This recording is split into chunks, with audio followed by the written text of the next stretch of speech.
Welcome to the ShiftED podcast. This is episode number 15. And today we had a great conversation with Cindy Hovington. She's from the Curious Neuron. And we really looked at kind of some holiday ideas around toys, kids, play, and the kinds of things that engage kids and also help them learn. It was a great conversation. Hope you enjoy it. We're going to talk today with Cindy Hovington of the Curious Neuron, and we're going to talk about toys, the best toys for our youngest learners, or types of things you should put in front of young learners to help them develop themselves. So thanks, Cindy, for coming in and, well, actually connecting via the internets. Thanks for having me, Chris. It's been fun talking with you and kind of getting to know you a little bit before we do this. So I'm super excited and curious about what you have to offer or what you're going to talk to us about. But I mean, let's just start off a little background of how did you get to this stage? Like, how did you get into thinking about early childhood development and encouraging it and talking about it and getting the word out? Where did it all begin? So it's a bit of a mix. So my PhD at McGill University is in neuroscience. I was studying schizophrenia, psychosis, and how mental health impacts cognitive skills and how it impacts emotions. So those two parts are what I took with me later on now with Curious Neuron. When I was doing my PhD, it was interesting to me because most of the people or the patients that we were seeing at the Douglas Mental Health Institute were like younger, were teens or young adults, and they were still in the classroom. And so my own thinking shifted to kind of how are they learning? How are they able to do that when I know I'm seeing it through results? They're having struggles with their verbal memory or their executive functions, and they have to plan and organize in school, and they're having these moments of hearing voices or seeing things, but how do they function in everyday life? So I went into science education for my postdoctoral studies, and I wanted to understand like the science, like the education system and how that works and how we could really be more mindful of mental health. That's where I was in my learning. But then I ended up having a child during my postdoc, and then soon had a second one after that. And I left research. I left the clinic at that point. I was working in a clinic, and I decided that there wasn't enough out there for parents that was evidence-based. There are lots of groups and mom groups, which are helpful, of course, but what was in the research? Why, as a parent, I don't want somebody to tell me what to do and how to do it, but I want them to give me the why behind why I should do it. And right. I started doing that. I started explaining the research behind parenting behaviors. What's overprotection, talking about play, talking about child development. And I'm trying to create this environment for parents that is curious and compassionate towards them, as well as teaching them to do that with their child. And the more curious and compassionate we are with each other, the more we can help each other and learn about each other. So that's the whole goal. And that's what I'm doing now. It's grown to a community of 129,000 online, and it keeps growing. And I think parents just want that kind of community to help them. Yep, absolutely. Yeah. I mean, your followers on Instagram, your posts are amazing. By the way, I mean, I really like, they're insightful, and they're little snippets of information. What is it that, Cindy, that you think the biggest misconceptions are about early childhood development? Because I mean, I'm a consultant for preschool with the new preschool cycle program, and I do get a sense sometimes that the understanding of play and early childhood development is something that needs a little bit more light shed on it. Yeah. In your opinion, what do you think some of those misconceptions are that parents have? Yeah. And I think that's why play for me is something I keep talking about, because there are lots of misconceptions. One of them is that term educational toy, which I keep talking about because I just want people to know that it's not about flashing lights and ABCs and 1, 2, 3s when it comes to a toy that's educational. The marketing department, they do really well. They do a good job at making sure that you think it's educational, but it's not. And it's not, I don't want to like put down any toy companies, but educational. If there's an article in the Journal of Pediatrics that talks about true educational toys, and they are the ones that increase an interaction between a caregiver and a child. So if you think about that, anything, a measuring cup, a bowl, a wooden spoon in your home can be an educational toy. If you are sitting there with your child and like talking with them and saying, oh, are you baking a cake? Are you pretending to bake a cake? Oh, what kind of cake is it? That item is creating an interaction between the two of you. So if you do have some of these items that, you press buttons and it sings and it counts and it just take the batteries out. Not all of them, obviously. There are times where kids are curious about that and excited, but remove the batteries and increase the language and the interaction between the two of you. Because that is when you're going to have or reap the benefits of play. It's when a child is communicating with somebody. It could be you, it could be a friend, it could be themselves if they're trying to figure something out. But that's one of the biggest, I think, like misconceptions. Another one is that we've kind of overcomplicated it. We've overcomplicated it in the way that we think our role is to always be there, number one, and that they need a lot within their environment. And I think back to when I was raised, and I hate saying like, the old days, but in the old days, I think back to, I would go to my grandmother's house every morning, and basically from the moment I arrived to the moment I left, I was by myself. My grandmother would not sit down and play with me. Obviously there were interactions, but the interactions were when I was assisting her with her everyday chores. And there's a book it's called Hunt Gather. I forget it. Hunt Gather Parent. And it comes back to the hunter gatherer of like, okay, you're following the parent. Okay, what do you need to do? You need to plant a garden. You need to go get some food. You need to hunt. You need to take care of bringing our kids into our everyday chores, whether it's at home or at school. That's where they're learning, because they're learning to be patient. When you put a cake in the oven, you need to wait. As much as you want it, you have to wait. That's what's teaching them, that delayed gratification. They're learning to organize socks. If you have laundry to sort and you have these unmatched socks, they're going to learn how to sort it. They're going to learn how to organize, put things back in its place as they see you doing that. And there's a lot more learning there than not a tablet, but like some sort of toy that sings ABCs and 1, 2, 3s. Squeaks and makes a lot of noise and flashes and stuff. Yeah. But I think as a society, we've begun to place a lot more focus on those really highly marketed, educational toys, when in the end we have just about everything we need in our home. And we put pressure on ourselves, because I will get emails from parents feeling bad that they haven't done enough for their child in terms of development and learning because they can't afford certain toys. And I tell them, you don't need a $100 rainbow, a wooden rainbow in your home for your child to thrive. If you have it there, sure, no problem. Your child will play with it. But if you have a sorting tray from like the dollar store, you're good to go. That's okay. So somewhere we've lost the actual true essence of play, which is curiosity and creativity. We've lost that a little bit, through our society and over-organized like days and scheduled days where you have like this activity and that activity. It's okay to have all of those, but we've just brought everything to a certain extreme. Yeah.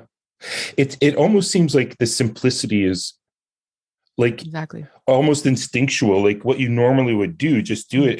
And if your child is there, they're observing, you're interacting. It's like, you don't need to surround them with, the latest things. I mean, and similar to what you were saying, I mean, think about our past. I mean, we're pre iPhones and tablets and what we used to do as kids to play. I mean, it would be simple. I mean, It's funny though. I was talking with a colleague and she was saying that she has all of those educational toys and, but her son loves boxes, so he prefers the box that carries the thing to the house than the actual.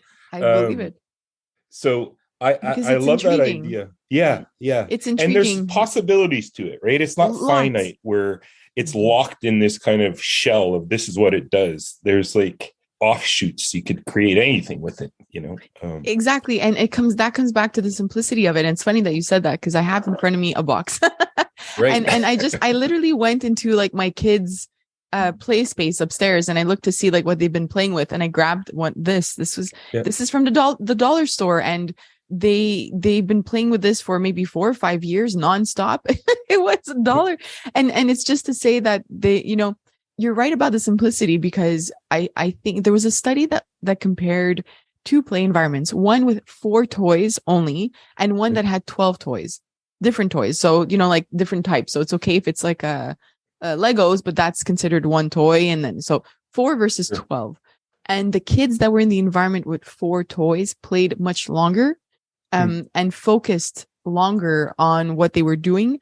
And they are assuming as well that when you're focused longer, because it wasn't a long-term study, but when you're focused longer, there's a lot more learning happening. And the learning is through exploring and being curious about something and just connecting. Like if you just have the Legos in front of you versus the Legos and the magnetic tiles and building block, like all of these kinds of toys, it's overwhelming. And I always like to compare that to either a menu at a restaurant or a fridge for adults, right? When you go to you're at the restaurant and they have like every single type of food on the menu, it's overwhelming. And all of a sudden you're not hungry anymore. And you're like, well, I don't know. I came here hungry, but now I don't know if I want like Mexican or Italian or Greek food. I have no idea because I didn't anticipate this. Same thing with our fridge. We could be hungry and we have tons of leftovers and we open the fridge and it's overwhelming. And you're like, oh, you just close the fridge because all of a sudden your brain's overwhelmed and there's too much to think of in that moment. The same thing applies for our children. So if we simplify their play environment and have very few things, but strategic things, boxes, sorting trays, spoons, little items that they can create into whatever they want it to be, then all of a sudden that environment becomes extremely powerful in terms of play and learning, rather than like having everything around them. Absolutely.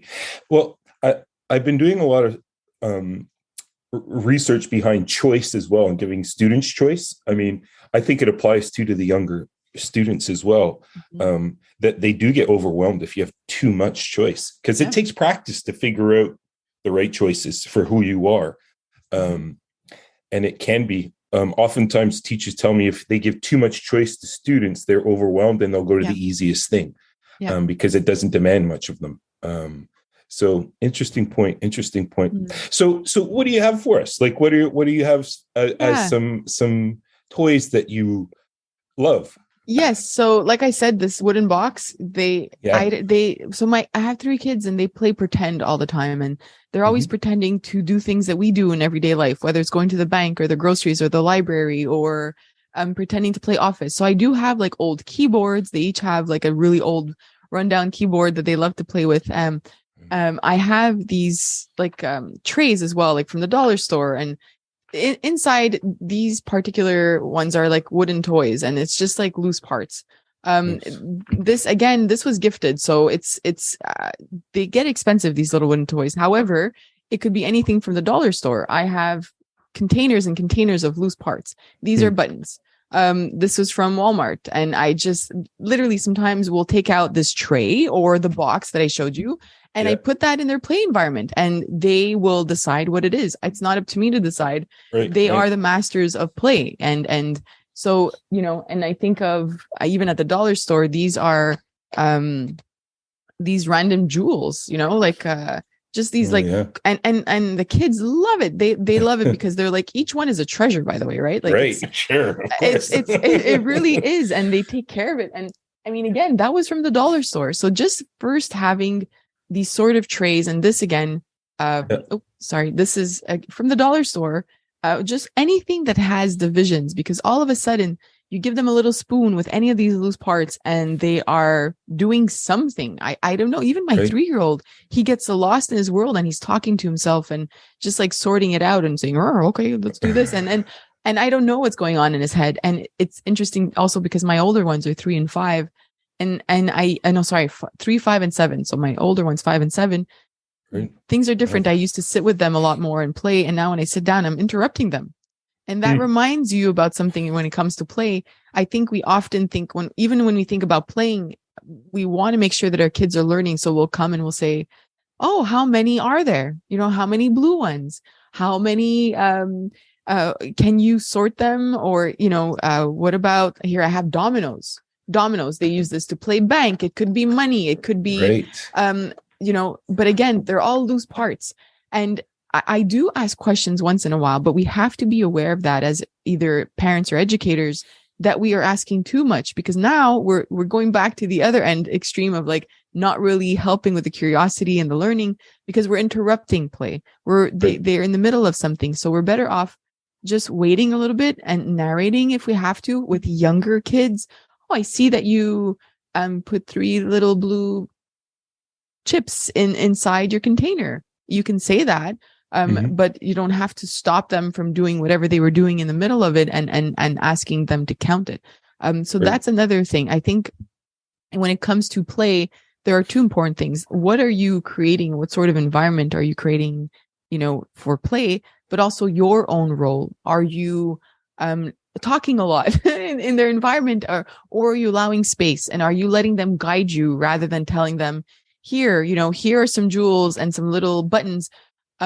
Today you're going to pretend that it's ice cream and you're going to put it in a cup. Perhaps that day is not ice cream day for that child in their brain. Perhaps it's snow and they're selling snow today because we just had a snowstorm, and now they're pretending that, but if we give them that sort of space to create on their own, all of a sudden now that's where the learning is, and that open-endedness, not having a goal, because everything else in the day is structured. Let's give them just that, right? Like, let's give them the playtime to structure it themselves and figure out what it is, and give them that space rather than like telling them what they're doing, how they're doing it, for how long, and so on. Let's give them that. For sure. I like what you're saying, that you're creating more of the environment for them to play in rather than guiding their play. Yeah. And it's just the materials that you choose to put in front of them, and then kind of stepping back. And you're playing more of an observing, exactly, not preventing. Now, why is that important though? Like, why shouldn't we be guiding our kids, or students to go in certain directions? Or like, I think what I'm saying this kind of a little bit tongue in cheek, that I think that the developmental phases that children go through is a natural process, correct? Mm-hmm. Yes, I love that question. So yes and no, it depends. Okay, what I like let's just start with a baby. Let's say a baby who's placed on the floor on their tummy, and there's items in front of them. They're going to explore. How are they going to explore that? They might take an item. I have a little drinking cup here, but they might take it. They might bang it on the floor. They might put it in their mouth. They might like look inside. They might, want to put something inside the cup, see what fits, what doesn't fit, and they might toss it. That is learning, right? So the same thing happens with an older child. There's still a learning. There's a learning of how to interact with the student that's beside them, or the child that's beside them. How do I get that cup if I want it in their hands, right? Like learning by either taking it away and learning that didn't work and that person got mad. So that stepping back is really important. However, as an educator, if there is a learning goal to that, it's okay to step in. It's not about always stepping back, but just being mindful of how much you are. And if there is a learning goal and you do want your children to learn how to count, and you have all these loose parts in front of them, minimize it. Like, don't give them a full container of buttons, but minimizing it and then counting it out loud yourself first, and then playing bank, let's say, where the buttons could be coins and you need 3 coins. So now you're increasing, you're still playing there, and they're leading the situation, but you've strategically created a situation where you're asking them for $2 and you want them to give you 2 buttons back. So that's what I mean. It's just about being mindful of how much you're doing it, and also giving them space to be in control. And the reason, I think that was the second part of your question, but the reason why it's important, it's interesting because I'm writing a blog post now for a company. I work with different toy companies and apps, and this particular companies that sort of struggle with showing the importance of their toys are the ones that are open-ended. I've worked with an open-ended app called Pock Pock, and people really struggle to see, like, all you're doing is, it's like a pretend play environment, and you place like the pie in the oven, and then the oven cooks the pie, and then it comes out. And if you place it again, it burns the pie because you already cooked it. And then you can take the pie and go outside and toss it into the water fountain. And then you can toss like the laundry into the water fountain or into the washing machine. But just to say, my kids will play longer and stay more focused with that because there's no goal. And when we remove that goal from the kids, there's a curiosity aspect. And a lot of parents, once their kids start school, they tell me, my child's not motivated. How do I get them to feel motivated to do what they want. And it comes back to play when they were young. When a child is given the opportunity to go towards what they're curious about, whether it's a baby knocking something on the floor, seeing if it makes sounds or if it breaks or if it rolls, or a 4 or 5-year-old that's in an environment that has been strategically created for them to be curious about what's inside this little container and what can I place inside this container and will it close if I put too much inside? They become internally motivated. And those are all the things that they are developing executive function skills because they're learning how to plan, how to sort, how to organize. They're learning how to stay focused much longer because they are interested in what they are doing. And all of that will translate to early academics that will be a little bit more easier for them because they might have more ease in terms of thinking outside the box when they're doing math, and they might have stronger executive function skills. So for projects, they'll have a little bit more ease in terms of creating a plan for it and organizing it. And what do I do first? And what do I do next? Those are all skills that we build through play. And that curiosity again, leads to that creative aspect, and that creative aspect leads you to think outside the box a little bit more easily, which leads to higher academic performance and skills. So all of it goes back to that environment and how we've created it. And then that leads to more skills when they're starting school. Right. So, I mean, what I think what you're saying is to create those environments that are playful and then just kind of slowly back away and let the child take over those functions of playing. And that is learning for them, right? Like, exactly. It's tough because we have this idea of teaching, right? Like we have to instruct our child and we have to make sure that they have a great start. And I got to make sure they know all this stuff. And it's really the opposite of that, really. It's more of create an environment and then back away. And they naturally will start to develop. It's not something that is finite or fixed. And you have to, like filling the glass up, like you're the knowledge giver. It's very different. Exactly. In early childhood, it's the opposite of what we've been taught to do in the sense of like giving that information. They will construct that information on their own through the environment that we've created. So if you want it to be a language environment, then add the right objects within that environment that have some letters, loose parts that are letters, or printed out sheets with the alphabet, and then you put Play-Doh beside it, and then they have to kind of like just trace the letter, like create the letter with their Play-Doh. Buttons, if you have some printed out alphabets, you can also ask them to cover the letter A or C with their buttons.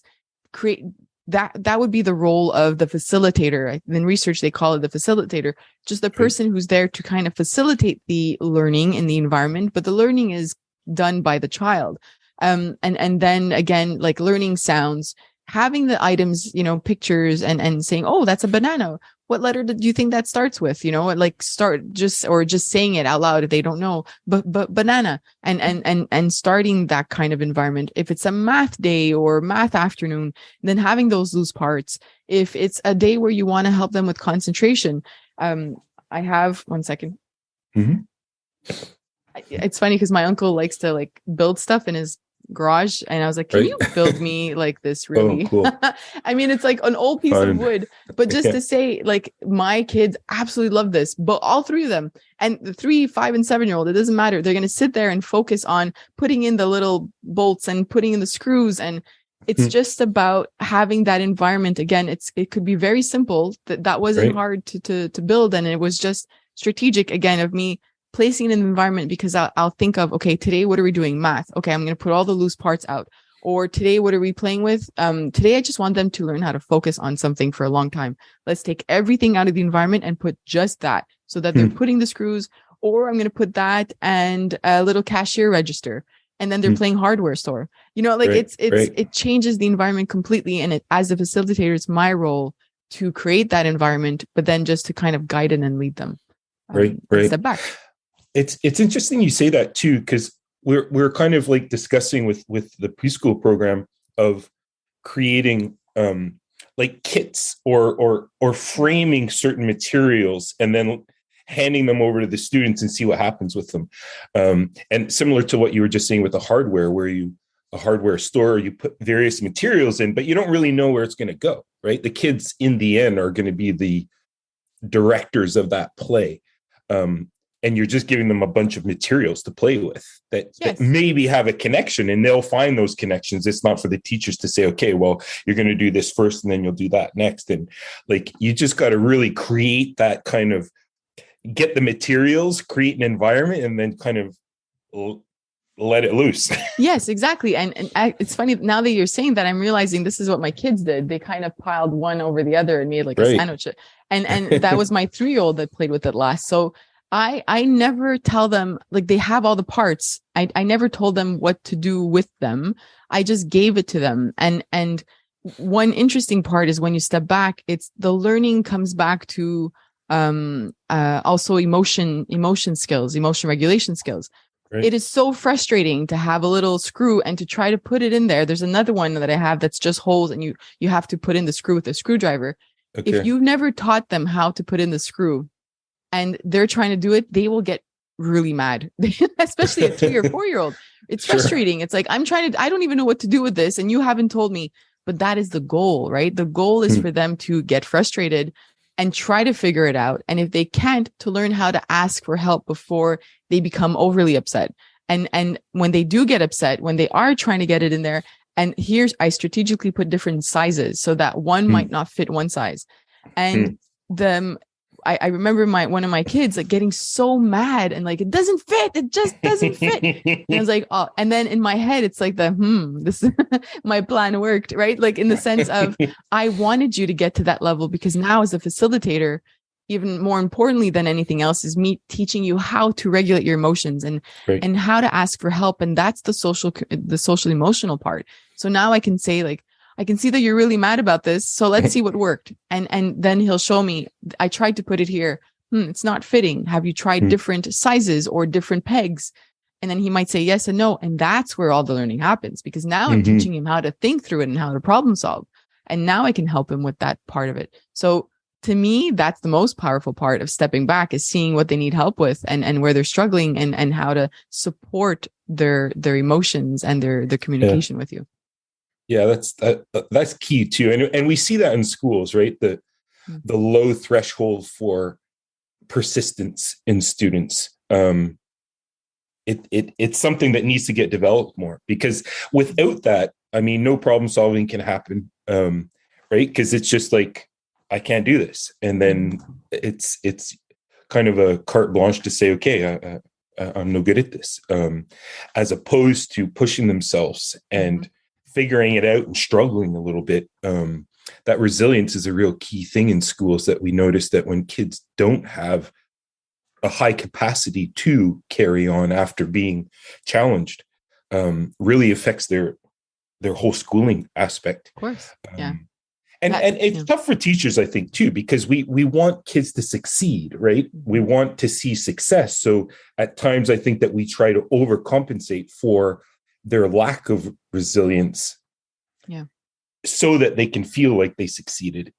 But in the end, I don't know if that helps very much. Well, no, because then you'll be in another situation tomorrow, the day after, and then they're still in that same position of thinking that like that they're not good enough, or they're not getting to the answer quickly enough. Right. You know, when I think of my child who gets frustrated when he's playing with this, it takes me 15-ish minutes to kind of calm him down and to guide him. I wouldn't be able to do that if I had 30 other kids or 20 other kids, right? So there's a systemic issue around this whole thing. Because if I'm trying to build his resilience, I need him to experience adversity. I need him to experience, those issues, those things where he's just struggling and he can't figure it out. And I need him to get mad and I need him to get upset. But then he needs me by his side to guide him and to guide his thinking and to motivate him. So if I have 3 kids at home, but 2 could play while I'm taking care of one of them. But if I had more, there wouldn't be an opportunity for this. So I think, yes, I think as a goal, we know that we want kids to be resilient. We all know that, whether we're parents or educators. But then even as a parent, sometimes when a child is trying to tie their shoe and you're late for work, you'll do it for them. Mm-hmm. And it's coming from a good place. Like, you're going to be late for work. You have no choice, or they're going to be late for school. You have to bring them. So we tie their shoe, but where's the learning would have been in them getting really upset, trying to tie their shoe. them trying to put it on and putting it on the wrong foot and having to take it off, them tying it and realizing it doesn't look like a knot at all. But that's 15, 20 minutes, which we don't have. And we need to keep our jobs and we need to make sure they're not late. So as a society, we've created like an urgency in everything that we do and time and cutting the time short for everything. But it's life. It's what we live in right now. But that's why I think it's important, whether the child is in school or at home, to be mindful of that and to balance it off. You won't be able to let your child tie their shoe every single time. But when you come home, if the child isn't crying and they're hungry and whatever it is, if you have that extra 10 minutes, ask them to put their shoes on, take them off and then say, oh, can you put them back on? Let's go back outside. I forgot something in the car, and take that moment, as hard as it is as a parent, to like breathe and watch your kids struggling, just to let them make that mistake, whether it's through play as well or cooking. Some people say like there's no way you let 3 kids in the kitchen cook, and I'm like, yep. There's a disaster most of the time right after, but there's so much learning that happens. The other day they were making they made a wonton soup, 3 kids on their own. I stepped back. It was a beautiful disaster. However, they learned the process, of preparing the meat first and opening up the little wonton, whatever it's called, the squares, and then stuffing it up and then learning how to close it. And so there was a lot of learning that happened there, but it took a lot of time. Sure. Just about finding the right moments.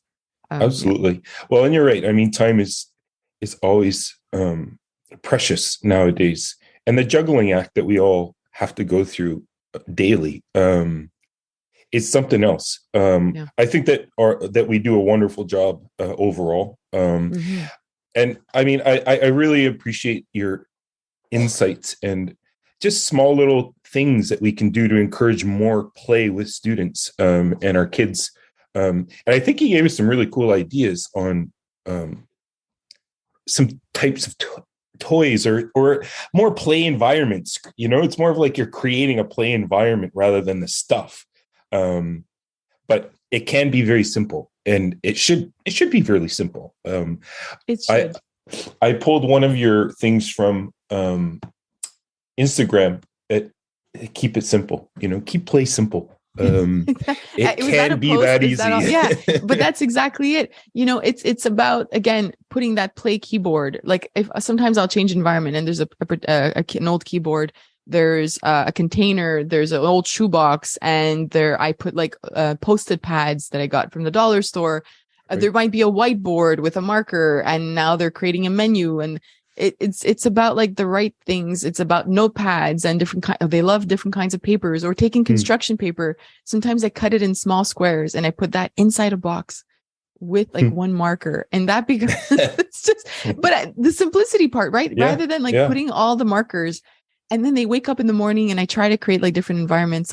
Every couple of weeks, they wake up and there's a box with the marker they've seen forever, but it's that one marker in the box. And then their construction paper that's always in front of them, but it's cut into small pieces. And they're like, ooh, what's this? And then they go into their own world, and it's so beautiful to watch that. But the simplicity is where the power is, because the less there is, the more they will do with what they have. And yeah, it's a science. That's a beautiful ending to this conversation, Cindy. Perfectly said. I want to thank you. This has been a lot of fun talking and just kind of exploring ideas. I love your background too, that it comes with learning about the brain, and how the brain works. Is there anything you'd like to plug before we sign off? Is there anything coming down the pipe for you? Just in terms of the research, everything we spoke about, there's some study out there, whether it's loose parts or open-ended play. So I do invite people that are listening to go to Google Scholar, search that, and then type in open-ended play preschool or loose parts preschool or educational toy preschool, because it does open your world to there is research behind this, But thank you for giving me the opportunity to speak with you. Play, like I said, is the thing I'm most passionate about. And there's another conversation I'm having where we're going to talk about play and all of this, but in the apps, the app world and the TV world, and how you can learn all that. I think there's a shift, but for me, it's just so important that we talk about this. Absolutely. There's the Curious Neuron podcast if people are interested in learning more about brain development and parenting behaviors, when to step in, how to scaffold play, and all of that kind of stuff. Like I have episodes around that. There's the blog, curiousneuron.com. I have graduate students in neuroscience that are writing blog posts for me, and we're working together to, answer questions that parents have. And I have the academy there where there's some courses. And I also have Instagram. So curious_neuron on Instagram, on Facebook. There's the YouTube channel as well. We're just trying to create as much free content for parents as possible, so that they can learn from research. Awesome. I think teachers too would benefit tons also. And yeah, I encourage you guys to follow Curious Neuron on Instagram. There's always some gems in there that will give you something to think about. Thank you. And I definitely, I'm going to dive into your podcast over the holidays and thank you so much. Learn more about the simplicity of play, and because I'm fascinated with it as well. But thank you very much for joining us today, and I wish you a great holiday season. Thank you too, Chris. Continue good luck with those three littles, and I hope that you find a little bit of rest for yourself along the way. Thanks for this conversation. I really appreciate it. It was great. Bye. Well, take care, and we'll talk soon. I will. Thanks. Bye. Bye.